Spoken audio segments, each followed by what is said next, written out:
Amen. Isang mapagpalang umaga po sa bawat isa sa atin.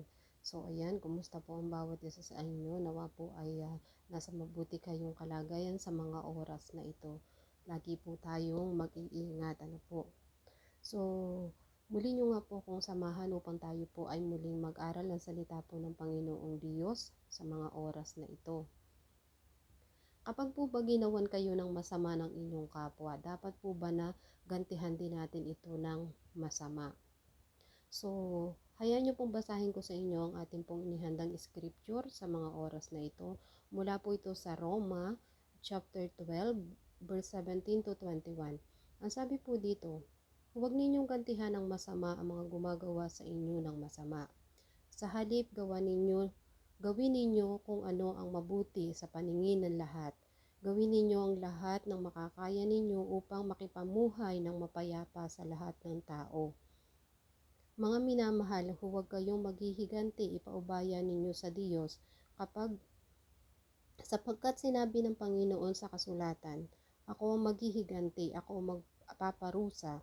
Kaya kung nagugutom ang kaaway, bigyan mo ng makakain. Kung siya'y nauuhaw, bigyan mo ng maiinom. Dahil kapag ginawa mo ang mga ito, mapapahiya siya sa kanyang sarili, na parang nilagyan mo siya ng baga sa kanyang ulo. Huwag kayong padadaig sa kasamaan, sa halip, talunin ninyo ang kasamaan sa pamamagitan ng paggawa ng mabuti. Amen. So, ayan po ang sinasabi sa ating scripture. Ano po? Kaya kung tayo po ay ginawa ng masama ng ating kapwa, ano po, huwag natin po silang gantihan din ng masama. Ano po? Kapag tayo po ay binato ng bato, batuhin naman po natin sila ng tinapay. Ano po? Para kung tamaan man sila, hindi bubukol. Ano po? So, ayan nga po, sabi nga po na kapag sinampal ka sa kabilang pisngi, iharap mo pa ang kabilang pisngi para ipasampal pa ito sa kanya, ano po, para pantay, ano po, pantay yung sakit, ano. So, ayan, hindi po natin dapat gawa ng masama ang gumagawa din sa atin ng masama, ano po. Kung tayo man po ay may tao man po na nakapang-api sa atin, ano po, nakagawa ng hindi tama sa atin, ano po, kahit ito pa po yung dahilan ng pagkabagsak natin, pagkawasak natin, ano po, na marami pong mga tao yung nagagalit sa atin ang hindi natin na alam kung ano po ang dahilan, ano po, ng kanilang ikinagagalit sa atin, ano. Subalit kagaya nga po na sinasabi dito sa kasulatan, ano po, na kahit ano man po yung ginawa ng ating kapwa na masama sa atin, tayo po ay pilitin po natin na tayo po ay maging mabuti sa kanila, ano po. Sabi nga po dito, kapag siya ay nagugutom ang ating kaaway, atin po itong pakainin, ano po. Kung halimbawa po ay personal na kayo ay or kagalit mo ang kapitbahay mo, ano po, sabihin mo sa kapitbahay mo, halika kain tayo, ililibre kita. Halika, paiinumin kita kung nauuhaw ka. Ano po, hindi lang po uh, natin sila bibigyan ng pagkain, ano, ipanalangin din po natin sila na samahan po natin ng pananalangin. Ano po, yung panalangin po natin ng ating kaaway. Ito po ay isang bagay na napakahirap gawin. Ano po, kasi kapag tayo po, yung ating po, may nagagalit po sa atin na tayo po ay inaakusahan ng mga bagay na hindi naman natin ginawa or nagagalit ng wala namang dahilan, ano po, ito po ay parang sa pakiramdam po natin ay ito ay hindi katanggap-tanggap. Ano po, o yung nakapagsalita po ng hindi maganda, yung masakit po para sa pakiramdam natin, ay talagang yung ating po mga puso ay talagang nagre-rebelde sa galit, ano po. Dapat po tayo ay magkaroon ng pagkokontrol sa ating sarili, ano po, wag natin pong panatilihin na tayo ay um, pangunahan ng galit, ano po. Dapat po tayo ay laging kalmado lamang, ano, para tayo po ay makapag-isip ng mabuti at hindi po natin sila magantihan din ng masama, ano po. So ayan nga po, kapag po pinakain natin ang ating kaaway at pinainom natin ang ating kaaway, magugulat na lang po kayo, ano po, sa ah, sa gagawin ng Panginoong Diyos. Ayun nga, sabi nga po dito, ano po, nahayaan po natin ang Panginoong Diyos yung gumanti para sa atin, ano po. So sa madalit sabi po, lahat po ng mga bagay na nangyayari sa atin ay ipagpasa Diyos po natin, ano po. Sapagkat malinaw po ang sinasabi dito sa ating scripture na binasa na ipaubaya natin sa Panginoong Diyos, ano po, sapagkat siya po yung magpaparusa, ano po. Pero minsan po parang iniisip natin na grabe na tong tao na to, ang sama-sama na ng ginawa nito sa akin, kung ano-ano na yung ginawa nito sa akin. Bakit hanggang ngayon hindi pa rin siya pinaparusahan ni Lord? Ano po, parang naiinip na tayo, gigil na tayo, gusto na natin silang gantihan, ano po, gustong-gusto na natin bunuin sila, ano po, komportahin para na matapos na ang ating galit, ano po. Subalit lahat po ng mga bagay ito po ay may proseso, ano po, lagi po natin tandaan na hindi man sa ngayon na sila ay gagantihan ng Panginoon or parurusahan ng Panginoon, pero darating yung time na parurusahan din sila ng Panginoon base po sa kanilang mga ginawang kasalanan, ano po. Kaya antayin lang po natin yung time na yun na mangyari, ano po, na naparusahan ng Panginoon, ano po, sapagkat nakikita ng Panginoong Diyos ang lahat ng mga bagay na ginagawa natin, ano po, na kahit nga po gaano man kasama yung isang tao, gaano man ka balasubas, ano po, yung mga pananalita niya na hindi maganda sa atin, ano po, ito po ay ating pong uh, pagpasensyahan, ano po, wag po natin itong pansinin, sapagkat kapag tayo po ay pumatol sa mga ganitong klase ng tao, wala din po tayong pagkakaiba sa kanila, ano po. So parang ganun na rin po tayo sa kanila, ano po. Kaya huwag po nating hayaan na ang galit ang manguna sa ating mga puso, ano po.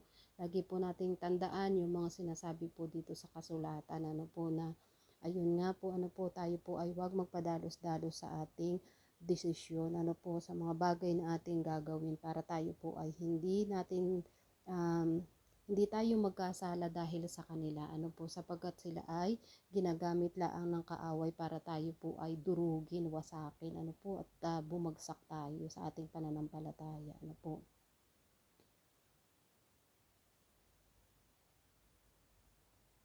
Ayun na, kahit nga po ganun yung ginagawa nila sa atin, ano po, maraming minsan, ano po, maraming mga tao yung pag-uusapan kanila, ano po, habang nakatalikod ka.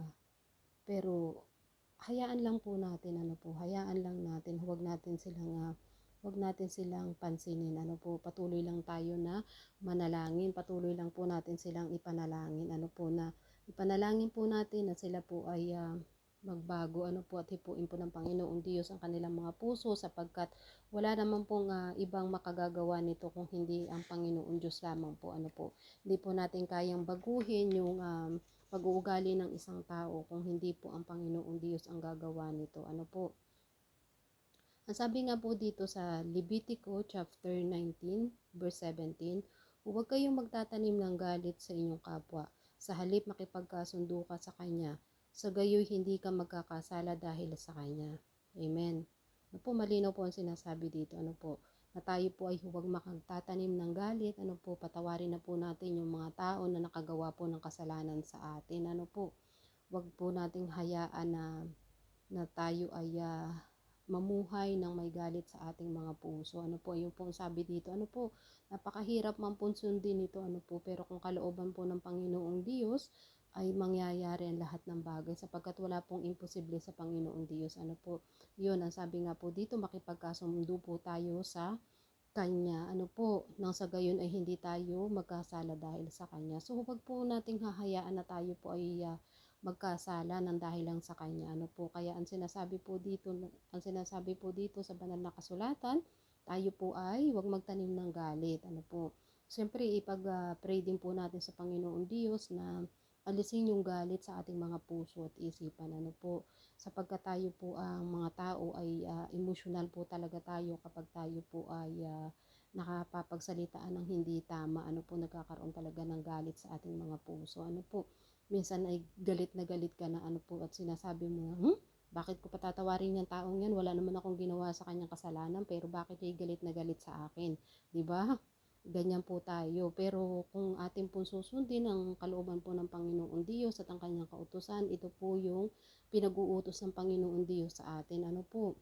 Na tayo ay huwag magtanim ng galit sa ating kapwa at tayo ay makipagkasundo upang hindi tayo magkaroon ng pagkakasala ng dahil sa kanila. Ano po? Malinaw po ang sinasabi dito. Ano po? Efeso chapter 4 verse 31 to 32. Alisin ninyo ang lahat ng kapaitan, galit, puot at pagsigaw at paninirang puri. Sa halip maging mabait kayo at mahabagin sa isa't isa at magpatawaran kayo gaya ng pagpapatawad ng Diyos sa inyo sa pamamagitan ni Kristo. Amen. Ayan po, ano po. Malinaw po ang sinasabi dito. Ano po. Naalisin na po natin yung kapaitan, galit, at puot at sigaw, ano po, yung paninirang puri. Ibig sabihin po ay gawin po natin yung tama, ano po, wag po natin gawin, panatilihin sa ating sarili na tayo ay naninira sa ating kapwa, ano po. At tayo po daw ay magpakabait at maging mahabagin, maging maunawain po tayo, lawakan po natin yung ating pangunawa, ano po, sa ating kapwa, ano po.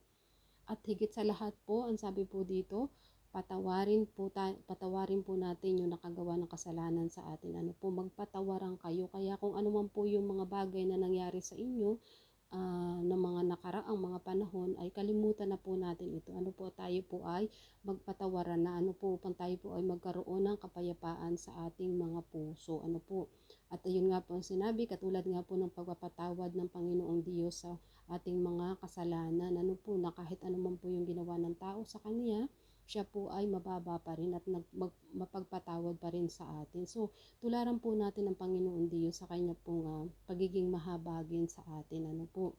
At yun, kung tayo po ay mamumuhay na wala po tayong galit sa ating mga puso, sa ating mga isipan, magiging mapayapa po ang ating pamumuhay. Ano po? So, ayun lamang po, nawa po ay may natutunan po ang bawat isa sa atin sa ating pinag-aralang ito. Ano po? Lagi po nating tandaan, mahal ka ng Panginoong Diyos. Ingat po lagi and God bless. Amen.